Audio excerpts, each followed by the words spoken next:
Not very nervous at all. I think the teams are coming. You just couldn't describe it, really. It's a brilliant stadium. Yes, here they come. And on the left, Leicester City. We'll never lose. It's still one of the best stadiums in the world. Bags full of confidence, this youngster, Shilton. The Cup in those days was the tournament. It's Woolett with him. Somerby back to Young. It's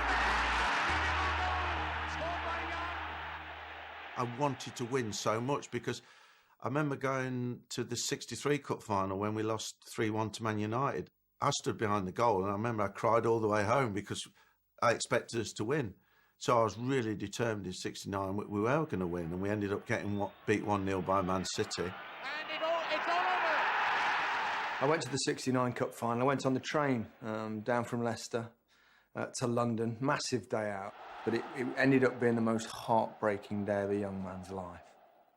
I just remember I just couldn't speak. I've never been so disappointed in my life that we'd lost, yeah. Peter Shilton was one of my heroes. When I grew up, I was a Leicester City fan. He was the goalkeeper, and he was a great goalkeeper.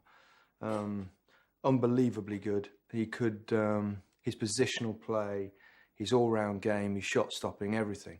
And I watched him from when I was about 7, 8 years old. I started going to Leicester, and he was just phenomenal. Now, this is where you do it all, is it? This is your training ground? Yes, this is our Beaver Drive training ground. It's about 2 miles from Filbert Street. Well, let's have a look at the boys in action. Will you show me? Certainly. We can start with Peter Shilton, our goalkeeper, right from the back. Right, well, there's the lad himself, Malcolm. Yes, Shilton. Peter, 21 years of age. Good professional.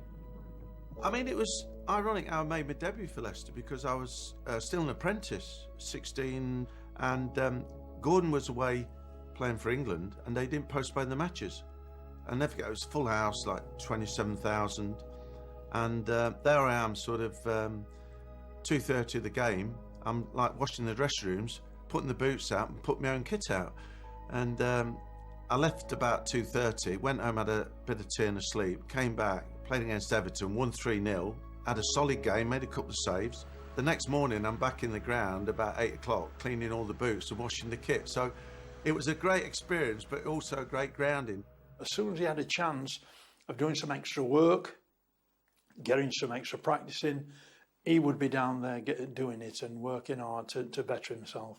He was my hero, and I used to watch Gordon, and you could see then the work ethic that Gordon had. He was the first keeper, I think, at the time to go back Tuesday and Thursday afternoons and train and do extra training. And, to me, that was the making of what he did.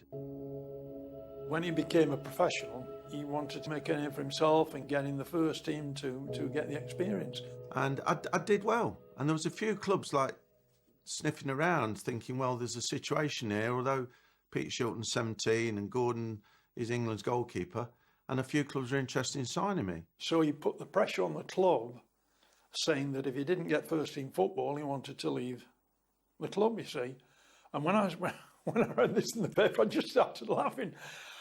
Because I think it was only about, what would it be then? 18, 19, around that age, And I thought, when I read it, I thought, oh, Peter, that's a bit cheeky. I just remember going into the manager and saying, look, if clubs are interested in me, I feel as though I can handle the situation. I don't really want to play in the reserves for 2 or 3 years because we've got, England and probably the world's greatest goalkeeper at the club. If the club want to let me go, I'd be willing to listen to offers. The manager, Matt Gillis, very rarely came to see us at all, and he pulled me over and he said, go on, he said, you've been reading about Peter. I said, yeah. He said, well, we've had a board meeting last night, and he said, so what would you think about leaving? I couldn't believe it. But he obviously went on to be top-class goalkeeper without any question. How did your life away from football develop in that time? I was just so dedicated, really, to football. I never had a social life in any way, shape or form. But I think, you get to 16 or 17 and you start thinking, well, I ought to go out after a game on a Saturday night. And it was then I obviously met my ex-wife when I was very young at 17, and we got married. You know, I had two kids. Mike is the oldest one. I mean, he's 41 now, and Sam is the youngest, is 36. A couple of grandkids now, Zach and Summer.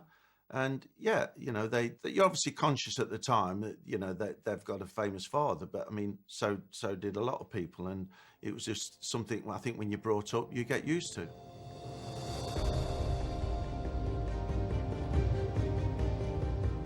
A lot of pressure on, obviously. I played behind the great Bobby Moore, which was fantastic. As Bremner takes the corner again for Scotland, it's one they had to win, and it's a tremendous shot there by Dalglish.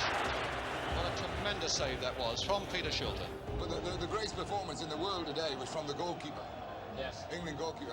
What a performance. Teams that whoever win and lose games always have a great goalkeeper. Even Jock Stein says it all starts from the goal. But now he's had a few games that I think he's playing just as if he's playing his own club side.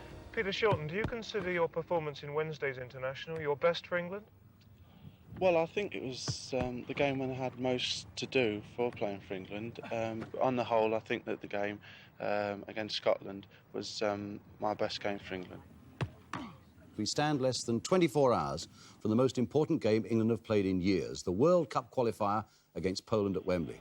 We had that famous game under Sir Alf Ramsey when we just failed to qualify for the World Cup. We needed to beat them, and we drew 1-1, and it was probably the worst moment in my career up till then, because everything had gone really well, and I wanted to play in my first ever World Cup in Germany in '74.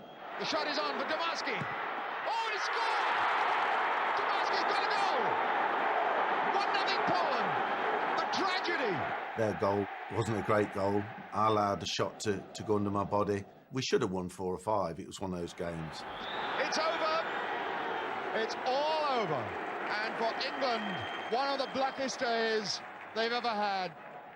We've seen Shilton make great saves like that, but I mean, he was presumably cold because he'd been out of the action for so long. He reported in his teeth. If he'd been involved in any of the actions, that other clown at the other end was. Yeah, but you keep calling him, Brian, you keep calling him a clown, but in fact that fellow has made some fantastic saves, and he's kept England... Brian, we've just watched an hour and a half's football now, and the other goalkeeper, the reason why Poland's gone through to Munich next year is because that he did his job well tonight, and he had all the luck that was going. Peter Shilton only had 2 shots, and I thought that Peter Shilton should have stopped that particular one. You know, obviously we ended up not qualifying for the World Cup, so you know that was obviously a massive disappointment.